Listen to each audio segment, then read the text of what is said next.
my speech, and then I'm going to actually try to address some of the questions that were asked.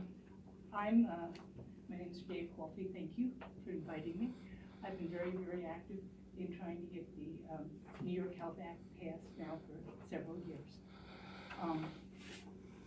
As part of that New York Campaign for Health, I'm in touch with lots of people, and I received an email from Richard Gottfried, who's an assemblyman, who sponsored the New York Health Act. And in that, he told us about a 38-year-old second grade teacher who had the flu. And her copay was $160. And so she postponed getting the medication. It was too expensive. She couldn't afford it.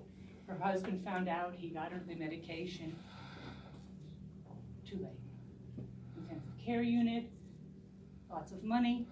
She died, left her children, her husband, her second grade class. This is not rare. This is typical. You hear about 26 years old young people who've gone off their parents' policies now, and they're working and they have maybe insurance, but it's not paying enough money.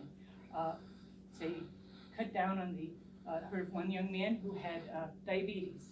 So he cut down on the amount of insulin he was taking. He went into shock and he died. The story that really hit me was one by an anesthesiologist. She wrote a book called Counting Backwards. In that book, he said the most amazing operation he'd ever been in was of a 13-year-old boy who had a heart transplant. When that boy turned 19, he went off the Medicaid. He missed his medication for 9 days. He went into rejection. He spent 2 months in the ICU. Would have paid for 20 years of his medication because he was non-compliant. He was not eligible for another heart transplant. This is the story of our times. Go to Stewart's and you see, or any community board, please help pay my medical bills. GoFundMe pages to get medication. People cannot afford the medications they need. That young man died 2 years later. So we have over 600,000 people a year going into bankruptcy because of medical costs, which is insane. It's a medical system, it's not a healthcare system. Medical care in America spends twice as much per person as any other country with worse outcomes and less access. We have higher mortality because of less access. Premiums and copays and deductibles have been rising, and because of the policies that are going on in Congress, the removal of the mandatory mandate is going to cause more people to be without insurance and for premiums and deductibles all to rise. In the United States, there's high inflation in the medical sector because of the networking system, which causes the prices to be put higher than the actual cost of the medical care and the high CEO salaries. So the CEO of United Healthcare gets $66 million a year to deny you the coverage you need. Assemblyman Gottfried has submitted the Affordable Care Act. It's just passed for the 4th time, and New York State Senator Ruiz and a number of other co-sponsors have submitted it to the Senate all those years, and Senator Tedesco doesn't even know it exists. I know this because I've called him dozens and dozens of times. I've walked up to him and I've walked up to his representatives, and they don't even know it exists. Now let me explain what happened. Instead of spending 2 or 3 cents to process the payment, with medical insurance, it's 25% or 25% out of every medical dollar. And it's worse for Medicaid. Process the claim. So 25% of every medical dollar goes towards the administrative costs of dealing with insurance companies versus 2 or 3% for Medicare Part A. So you've got to make sure it's Part A, because Part B goes with the insurance companies, And if you start reading articles, you say, oh, well, if you add Medicare Part A and Medicare Part B, then you get, then it's higher. Yes, because you're dealing with the insurance companies, so you're taking an average. So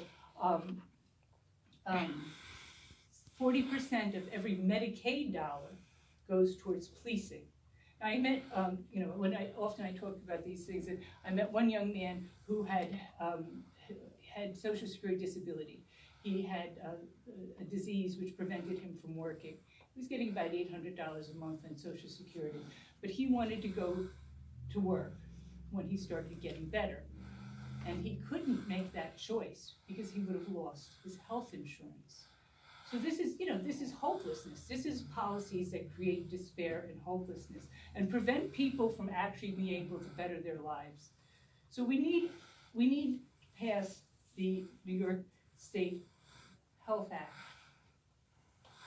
Another thing is that the economy is moving more and more towards the gig economy. They expect by 2020, 40% of the people will be in a gig economy. It's a gig economy. People who live in rural areas, the gig economy. You work as a carpenter, you work as but now you're an Uber driver, or, so people who work part-time job here, a part-time job there, and they have a difficult time getting insurance, and they have even a more difficult time paying for that insurance. So those are the moral reasons why we should support the New York Health Act, but let's talk about the financial or fiscal reasons. My group, the Saratoga Health Committee, has looked at the act and reviewed the article by I think it was Gottfried, and calculated what the savings would be.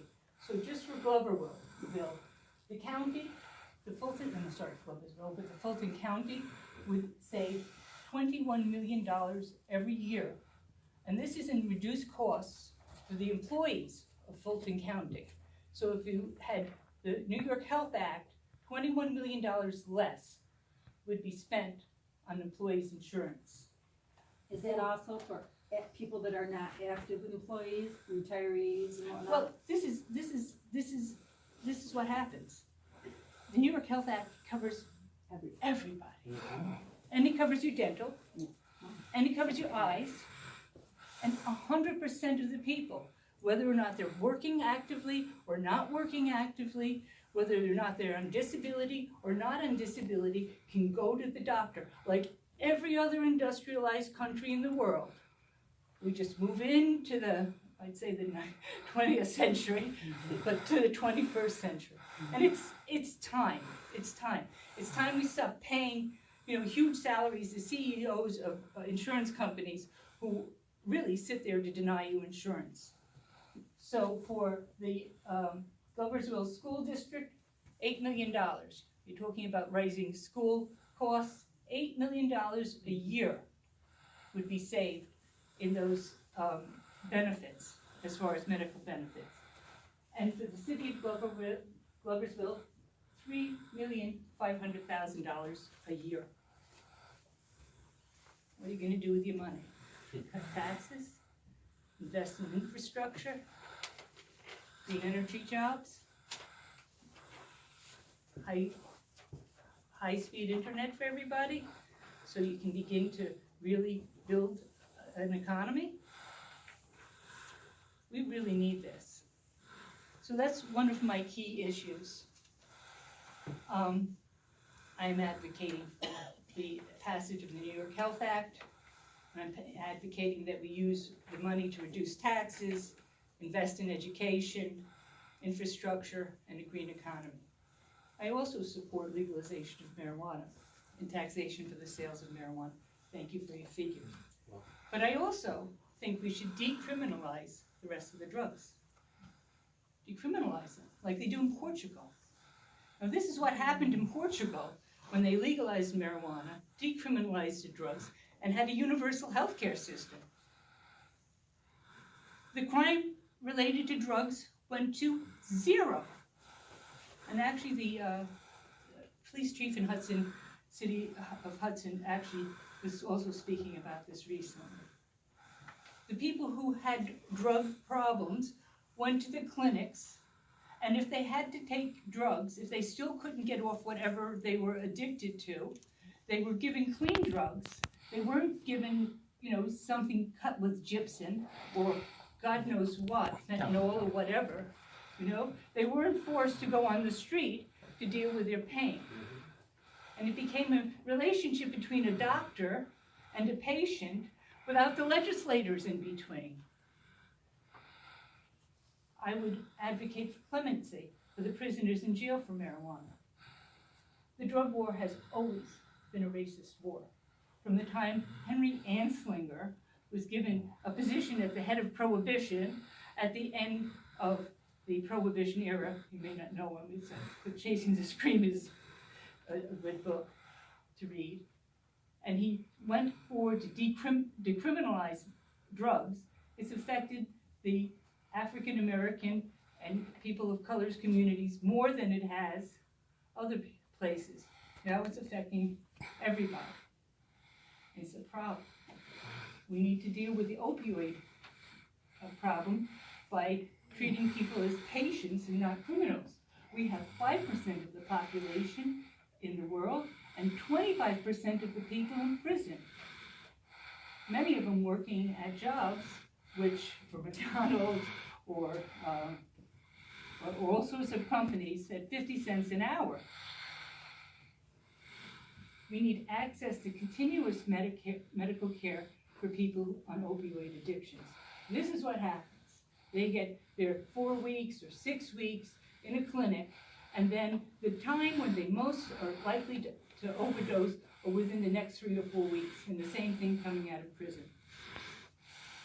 So the New York Health Act is key to having success with the opioid crisis, because as long as the insurance companies are deciding how many days they're going to have help, and then they're not, it's going to continue to be a problem. These policies will reduce the prison population, $60,000 a year to put someone in prison. That money could go to schools. And it's interesting that the biggest lobbyists against legalization of marijuana and other decriminalization drugs are the for-profit prison industry.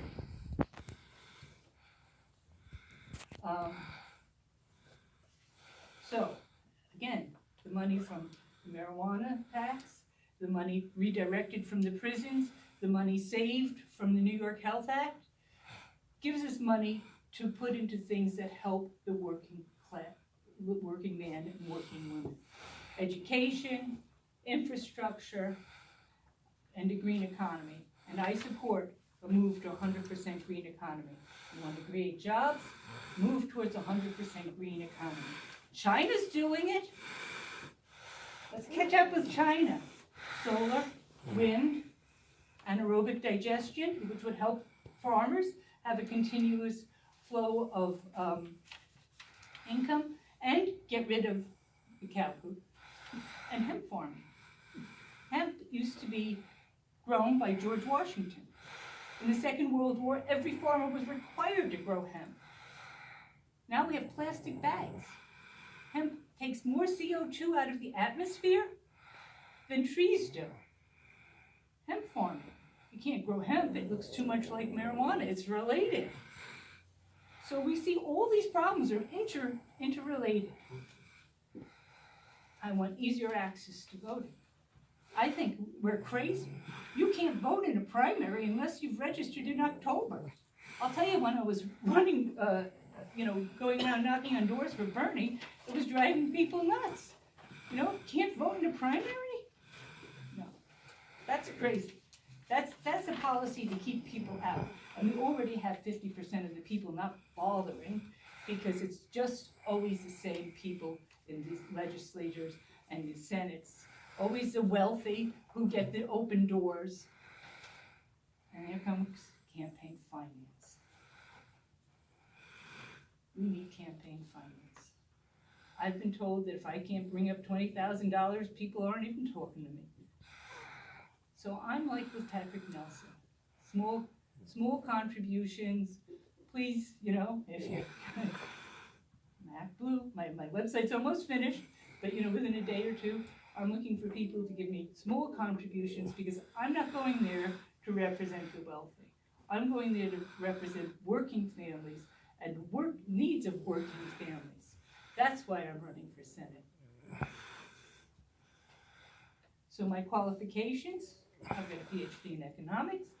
I'm a professor at SUNY Empire State College, many years. I've run a small business, vending machines. Been a political advocate for many years. I've campaigned for Bernie Sanders, Kristen Gillibrand, and almost half a dozen other Democratic politicians. I'm this chair of the Saratoga Health Committee, which advocates for New York Health Act, which is where these numbers are coming from. I'm glad to talk to you about them and how they're calculated later. I'm a member of the Town of Milton Democratic Committee, and last year I ran for town board of the Town of Milton. You read about us in the Times Union. We're the most corrupt town in the state. All Republican. I didn't win, but I won 3 of the 5 districts, and I lost only by a little bit. So, and I know there are a lot of people wishing they had voted me and Meg Stevens in, because our town just lost Camp Boy Haven, which is a tragedy. I don't know if you know about Camp Boy Haven, but it's a big open space, and they just blew it. I don't know why, but I think it's some sort of political shenanigans that I'm not privy to. So I've also presented a paper on the New York Health Act at a recent economics conference. Now let me talk to you about my reason for running, which is much more personal. I have a 22-year-old son who had a heart transplant at 13 years old. And I've been working on this New York Health Act because I need it passed. And I've talked to Disco so many times. Go up in front of him in public all the time. In a friendly way, okay?